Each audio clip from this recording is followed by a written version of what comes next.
SIPRI report ఈ వారం మనం మాట్లాడాల్సింది. ఇంతకు ముందంతా కూడా మనమంతా అసలు బేసికల్లీ యుద్ధానికి సన్నద్ధం అవ్వడం పక్కన పెట్టండి అసలు. యుద్ధం అనే అంశాన్ని మనం అసలు కనీసం మన పాలిసీలో కూడా తీసుకొచ్చుకున్న పరిస్థితి ఉందో లేదో నాకు డౌటే. ఎందుకంటే ఇప్పుడు ఈ మధ్య కాలంలో వస్తున్న అనేక విషయాలు చదువుతూ ఉంటే అండ్ మీరు చెప్తున్నప్పుడు వింటూ ఉంటే సో నాకైతే నిజంగా మరి 70 ఏళ్ళు మనం ఎలా బతికామరా బాబు అనిపిస్తుంది. సరే ఫర్ ఎగ్జాంపుల్ మన త్రివిధ దళాలు సన్నద్ధంగా ఉన్నాయి కానీ ప్రభుత్వానికి చిత్తశుద్ధి లేకపోయినా ప్రభుత్వాలు సరిగ్గా వర్క్ చేయకపోయినా కానీ మన త్రివిధ దళాలు మాత్రం ఎప్పటికప్పుడు ఉన్న దాంట్లో అద్భుతాలు సృష్టించే ప్రయత్నమే చేస్తూ వచ్చారు. సో ఇప్పుడు ఈ మధ్య కాలంలో కొన్ని అద్భుతాలకు సంబంధించి వార్తాంశాలు వస్తూ ఉంటే నిజంగా ఆశ్చర్యం కలుగుతోంది. Stockholm international peace research institute ఇప్పుడు ఒక రిపోర్ట్ ఇచ్చింది. ఆ రిపోర్ట్ లో ఏంటంటే in first India deploys 12 nuclear warheads in big policy shift అని. ఇంతకు ముందంతా కూడా స్టాక్ పైల్స్ లా పెట్టుకునే వాళ్ళం, మనం ఓన్లీ స్టాక్స్ లో పెట్టుకునే వాళ్ళం, స్టాక్ గా ఉంచుకునే వాళ్ళం. కానీ ఇవాళ డైరెక్ట్ డిప్లాయ్ చేసి పెట్టాము. ఎవరైనా దాడి చేస్తే మళ్ళీ మూతోడ్ జవాబు ఇవ్వాలి అనే ఉద్దేశంతో మనం రెడీగా ఉన్నాం అనమాట యుద్ధానికి. సో అదే చెప్తోంది ఒక అగ్రెసివ్ ధోరణి. నిజంగా అది మీరు చెప్తేనే బాగుంటుంది. మీరు ఎప్పుడు డిఫెన్స్ అనే పదమే వాడొద్దు అంటారు, మన పేరు కూడా క్షాత్రం అని వాడుకున్నాం. సో దట్ అఫెన్సివ్ గా ఉండాలి, అసర్టివ్ గా ఉండాలి.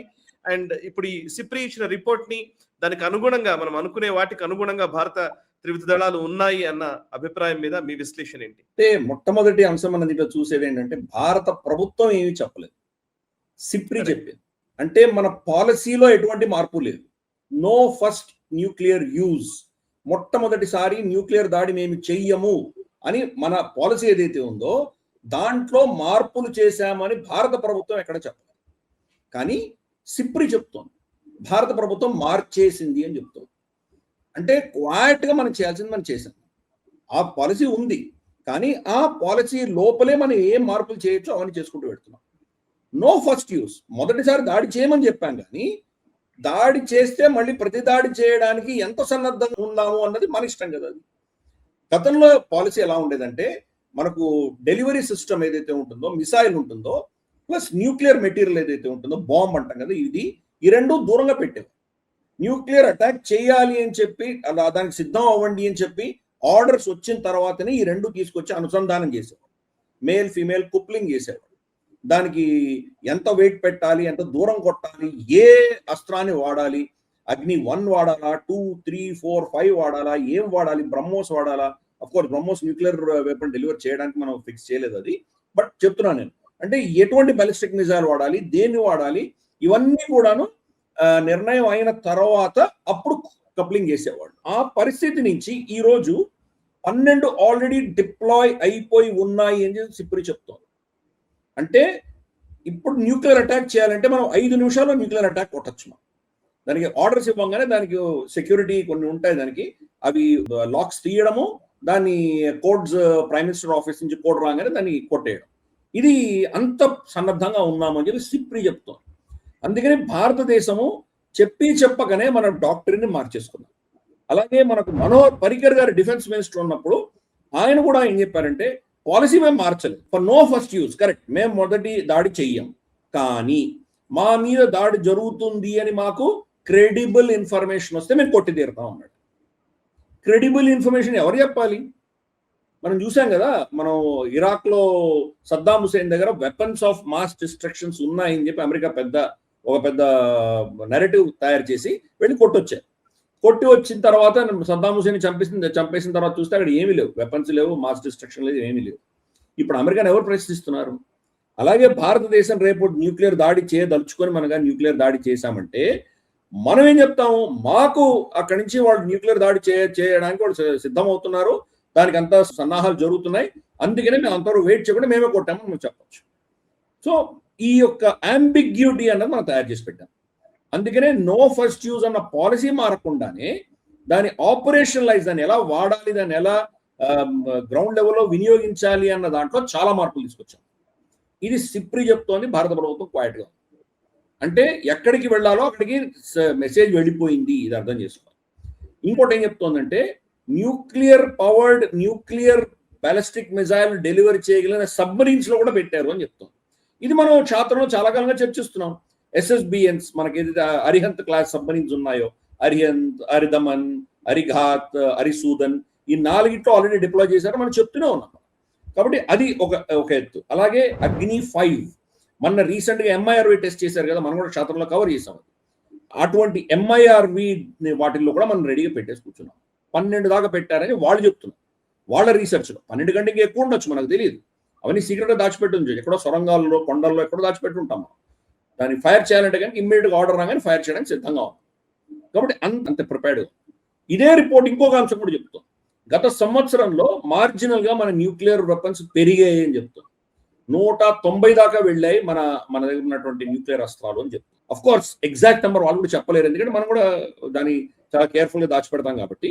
బట్ మనకు వచ్చిన మెటీరియల్, ప్రాసెసింగ్ కెపాసిటీ ఇవన్నీ వాళ్ళు క్యాల్కులేట్ చేసి వాళ్ళు ఒక రఫ్ ఎస్టిమేట్ ఇస్తారు. 190 దాకా మన దగ్గర ఉన్నాయని చెప్తున్నారు. అదే రిపోర్ట్ ఇంకోటి ఏం చెప్తుంది అంటే పాకిస్తాన్ గత సంవత్సరంలో వాళ్ళు ఏమి న్యూక్లియర్ వెపన్స్ యాడ్ చేసుకోలేకపోయారు అని చెప్తుంది. ఎందుకంటే వాళ్ళ దగ్గర పైసలు లేవు, ఉన్నటువంటి రిసోర్సెస్ అన్ని కూడాను వాళ్ళు ఇన్సర్జెన్సీస్ ని ఫైట్ చేయడానికి, తర్వాత అసిమ్ మునీర్ యొక్క విలాసాలకి వీటికే ఖర్చు అయిపోతుంది. వాళ్ళ దగ్గర లేదు. కొత్త న్యూక్లియర్ బాంబులు తయారు చేసుకునే అంత వాళ్ళ దగ్గర పైసలు లేకపోయేసరికి గతంలో ఉన్నటువంటి న్యూక్లియర్ ఆర్సనల్ వాళ్ళ దగ్గర ఉంది. ఇన్ఫాక్ట్ ఒక 4-5 సంవత్సరాల క్రితం వరకు కూడా మనకంటే 5 నుంచి 10 మిసైల్స్ పాకిస్తాన్లోనే ఎక్కువ ఉండేవి. వాళ్ళ దగ్గర 170 ఉంటే మన దగ్గర 150, 160 నుంచి 170 దాకా వచ్చింది. ఈరోజు 190 మనకు ఉన్నాయి, వాళ్ళ దగ్గర 170 ఉన్నాయి. అంటే రమారమి 20 మిసైల్స్ మన దగ్గర పాకిస్తాన్ కంటే ఎక్కువ ఉన్నాయి. సరే, ఒక న్యూక్లియర్ బాంబు చాలు, 20 ఎక్కువ ఉండక్కర్లేదు. కానీ టెక్నికల్ గా మనం ఎదుగుతున్నాం. ఎందుకంటే పాకిస్తాన్ మనకు తక్కువ థ్రెట్, అంతకంటే పెద్ద థ్రెట్ మనకు చైనా. కాబట్టి చైనా ఫోకస్ గా మనం చేస్తున్నాం. అందుకనే K4, K5 ఇవన్నీ కూడా సబ్మరీన్ లాంచ్. K అంటే మనకు తెలుసు కదా, మనకు కలాం గారి పేరుతో పెట్టారు ఆ సిరీస్. అది K4, K5 బాలిస్టిక్ మిసైల్స్ ఏవైతే ఉన్నాయో 3 నుంచి 5,000 కిలోమీటర్ల దూరం దాకా కొట్టగలిగినటువంటి, ఆల్రెడీ అనుసంధానమై ఫైర్ చేయడానికి సిద్ధంగా ఉన్నటువంటివి సబ్మరీన్స్ లో పెట్టుకున్నాం. అలాగే బయట ఉన్నటువంటి సైలోస్ కూడా పెట్టుకున్నాం. ఇది సిప్రి చెప్తోంది. సో ఇది ఎంత పెద్ద వార్త ఇది, యాక్చువల్గా ప్రపంచాన్ని మొత్తం షేక్ చేసేటువంటి వార్త. ఈ రోజు న్యూక్లియర్ బాంబులు ఉన్నాయి ఇరాన్ మీద అని చెప్పి వీళ్ళు దాడులు చేస్తున్నారు. పాకిస్తాన్ మా దగ్గర ఇంతో కాలం మా దగ్గర న్యూక్లియర్ బాంబులు ఉన్నాయని మనం బెదిరించారు. అలాగే వాడు షేక్ రషీద్ ఒక జోకర్ ఉండేవాడు కదా, వాళ్ళ హోమ్ మినిస్టర్, మనకు ఇమ్రాన్ ఖాన్ మినిస్ట్రీలో. పావు కిలో బాంబు ఉంది మా దగ్గర, న్యూక్లియర్ బాంబులు, అది వేస్తే కనుక హిందువులు మాత్రమే చచ్చిపోతారు, ముస్లిం జావరు, ఇటువంటివన్నీ చెప్పారు కదా. ఇప్పుడు ఏం మాట్లాడతారు? సో ఈ రోజు యాక్చువల్గా మన మీడియాలో, భారతీయ మీడియాలో దీని గురించి చర్చ లేదు. సరే, హెడ్లైన్స్ లో ఏదో పెట్టారు, కవర్ చేస్తున్నారు. మెయిన్ గా ఒక 5 నిమిషాలు 3 నిమిషాలు కవర్ చేసి వదిలేస్తున్నారు అన్ని. కానీ పెద్ద సీరియస్ గా డిస్కషన్ అవ్వట్లేదు. ఎక్కడ చర్చిస్తున్నారు దీన్ని? పాకిస్తాన్లో చర్చిస్తున్నారు. పాకిస్తాన్లో వణుకు మొదలైంది. మనం ఆల్రెడీ డిప్లాయ్ చేసి ఉన్నాము అంటే కనుక వాడెక్కడి నుంచో సర్గోదా నుంచో లేకపోతే కైరానా హిల్స్ నుంచో బయటికి తీసి మన మీద కొట్టే అంత టైం కూడా లేదు వాడికి. కాబట్టి ఆ భయం అన్నది ఈరోజు పాకిస్తాన్లో మనకు కనిపిస్తుంది. పాకిస్తానీ విశ్లేషకులు, పాకిస్తానీ డిఫెన్స్ అనలిస్ట్స్, ఎస్టాబ్లిష్మెంట్, వాళ్ళ థింక్ ట్యాంక్స్ ఈరోజు చాలా భయంతో ఉన్నారు. సో అది సిప్రి చెప్పింది. మనం క్వైట్గా ఉన్నాం, మన దాని గురించి రెస్పాండ్ అవ్వలేదు. బహుశా అంతకంటే ఎక్కువే మన దగ్గర శక్తి ఉంటుంది. But this is a fantastic news. మనం ఎలాగైతే మన ఎపిసోడ్ని డిఫెన్స్ నుంచి క్షాత్రంకి తీసుకెళ్ళామో, అలాగే మన ప్రభుత్వం కూడా న్యూక్లియర్ ఆర్సనల్ని డిఫెన్సివ్ దగ్గర నుంచి డిప్లాయ్ చేశారంటే కనుక ఒక అగ్రెసివ్ మోడ్, ఒక ప్రోయాక్టివ్ మోడ్లోకి వెళ్ళిపోయారు. అదే క్షాత్రం. ఈ వీడియో మీకు నచ్చినట్టయితే లైక్ చేయండి, 10 మందికి షేర్ చేయండి. అలాగే కామెంట్ల రూపంలో మీ అభిప్రాయాలను మాతో పంచుకోండి. Nationalist hub group of channels ను సబ్స్క్రైబ్ చేసుకుని తెలుగునాట జాతీయవాద జర్నలిజాన్ని ప్రోత్సహించండి. ఈ వీడియో కింద ఉన్న బెల్ ఐకాన్ పై క్లిక్ చేయడం మర్చిపోవద్దు.